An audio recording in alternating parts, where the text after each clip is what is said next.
Mesdames et messieurs, bonjour et merci de regarder RTI 1. Vous êtes au cœur de la matinale Matin Bonheur et c'est le premier point d'information. Ouverture mercredi à Abidjan de la 5e édition du Forum de l'Alliance internationale anti-corruption du groupe de la Banque mondiale.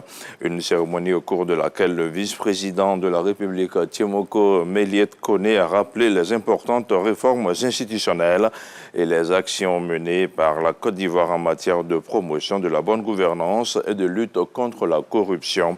Le vice-président a aussi rappelé l'engagement du président Alassane Ouattara à continuer d'assurer une meilleure gestion des ressources publiques pour une croissance nationale plus forte et plus inclusive au bénéfice de tous.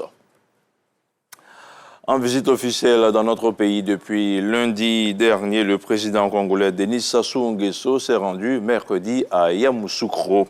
Dans la capitale politique ivoirienne, le chef de l'État congolais a déposé une gerbe de fleurs sur la tombe du président Félix Houphouët-Boigny. Denis Sassou Nguesso a également été fait chef baoulé. Il a été baptisé Nana Ngata Ple. Le reportage de Sidoné Davila. 30 ans après sa mort, Félix Houphouët-Boigny, père fondateur de la Côte d'Ivoire, continue d'être honoré. Le président congolais Denis Sassou Nguesso, en visite d'État en Côte d'Ivoire, revient sur la terre de celui qu'il a côtoyé depuis 1979 pour lui rendre hommage. C'est donc avec toute la solennité de ce jour que le président congolais a déposé une gerbe de fleurs sur la tombe de feu Félix Houphouët-Boigny. C'est pour la deuxième fois que je viens ici. Quand j'ai accédé à la magistrature suprême de mon pays, le Congo, c'est le premier chef d'État au monde que je suis venu voir en 1979. L'aéroport de Yamoussoukro était déjà construit tel qu'il est là. Et la voie qui mène à Yamoussoukro aussi, telle qu'elle est. Et c'est pour cela que nous disons que Houphouët-Boigny, c'était un visionnaire. Vous voyez, ce qu'il a construit depuis les années 70 garde son actualité. Il m'a accueilli à l'aéroport de Yamoussoukro. Il m'a amené jusqu'à l'immeuble qu'il avait construit pour accueillir ici le président Giscard d'Estaing. J'ai été logé là, il m'a accueilli chaleureusement. Il m'a simplement dit, bon, reste là, repose-toi et demain à 10 h, je viendrai et nous allons parler. Et j'ai écouté le président Houphouët-Boigny pendant 4 heures. C'est lui qui parlait et j'écoutais. Bon, j'ai parlé peut-être 20-25 minutes, donné un peu des nouvelles du Congo. Donc, au cours de cette visite d'État en Côte d'Ivoire, j'ai tenu encore pour la deuxième fois à venir ici, lui rendre hommage et me recueillir. Voilà. Dès son arrivée à la résidence présidentielle de Yamoussoukro, Denis Sassou Nguesso, le président congolais, a été accueilli par les chefs de village du département de Yamoussoukro, conduit par Nana Boigny III, qui n'est autre que le ministre-gouverneur du district autonome de Yamoussoukro. Sa visite hautement appréciée. Des têtes couronnées, Denis Sassou Nguesso est intronisé chef canton. Désormais, il porte le nom Nana Ngata Ple, recevant ainsi tous les attributs dus à son rang. Aux dernières heures de son court séjour dans la capitale politique, le président congolais achève sa visite à la basilique Notre-Dame de la Paix de Yamoussoukro. Autre sujet à présent, le président de l'Assemblée nationale est en visite au Vietnam. À Hanoï, Adama Bictogo a été reçu successivement par le président de la République socialiste du Vietnam et le premier ministre vietnamien. La délégation parlementaire conduite par Adama Bictogo a eu une séance de travail avec le président de l'Assemblée nationale du Vietnam. On retrouve nos envoyés spéciaux à Hanoï, Moussa Konate et Lamine Dramé. Siège de l'Assemblée nationale de la République socialiste du Vietnam à Hanoï, Adama Bictogo est reçu par son homologue vietnamien. Le président de l'Assemblée nationale et sa délégation prennent part à une séance de travail.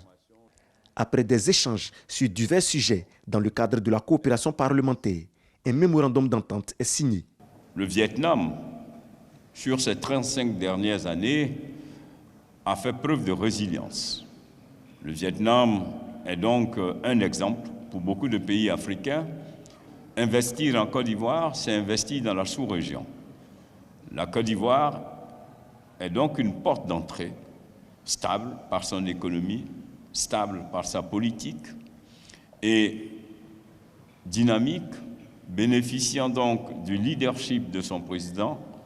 La Côte d'Ivoire, donc, par sa politique d'ouverture, attend le Vietnam, attend les entrepreneurs vietnamiens pour que cette vision, cette dynamique de la transformation de notre économie puisse être une réalité que nous voulons partager avec donc les entrepreneurs vietnamiens. La Côte d'Ivoire est le deuxième partenaire commercial du Vietnam en Afrique, après l'Afrique du Sud.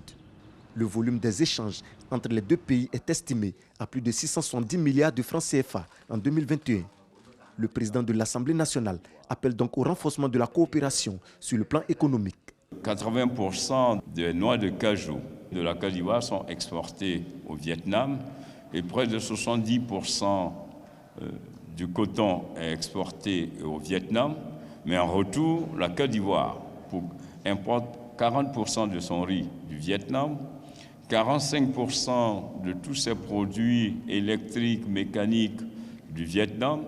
La transformation de notre économie passe par la transformation pour 50% de nos produits agricoles, aussi bien pour la noix de cajou, pour le cacao, le coton, donc autant de produits pour lesquels la transformation, la mise en place d'industries permettrait donc à la Côte d'Ivoire de prendre toute sa place. Et nous sommes convenus que dans nos échanges, nous puissions donc créer un cadre qui puisse donc faciliter la mise en place, sinon la collaboration, l'association, la mise en commun de nos différents chefs d'entreprise à l'effet de pouvoir donc renforcer ce partenariat. Les relations bilatérales entre la Côte d'Ivoire et le Vietnam datent de 48 ans.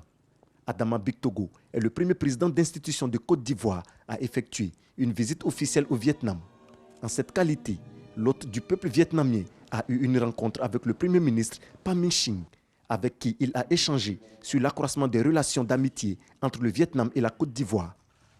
Il s'est aussi entretenu avec le président de la République socialiste du Vietnam, Vo Van Thiong, à qui il a transmis les salutations fraternelles du chef de l'État, Alassane Ouattara. Dans le reste de l'actualité, demain, vendredi matin, une délégation diplomatique africaine devrait normalement rencontrer à Kiev Volodymyr Zelensky avant de se rendre le lendemain à Saint-Pétersbourg pour échanger avec Vladimir Poutine. Le point de ralliement prévu pour cette délégation africaine doit arriver ce jeudi. Selon la Fondation Brazzaville, à l'origine de cette médiation, les chefs d'État du Sénégal, de l'Afrique du Sud et de la Zambie. Puis au Tchad, une cinquantaine de généraux ont été envoyés à la retraite. Une première depuis 20 ans. Le président de la transition a en effet signé un décret qui concerne 48 officiers généraux, dont le général de corps d'armée Moussa Haroun Tirgo. Ce dernier a été le patron de la police pendant plusieurs années. Une prime de départ de plusieurs dizaines de millions de francs CFA et une pension décente devrait leur être accordée. On s'arrête ici pour se retrouver un peu plus tard à 7 heures.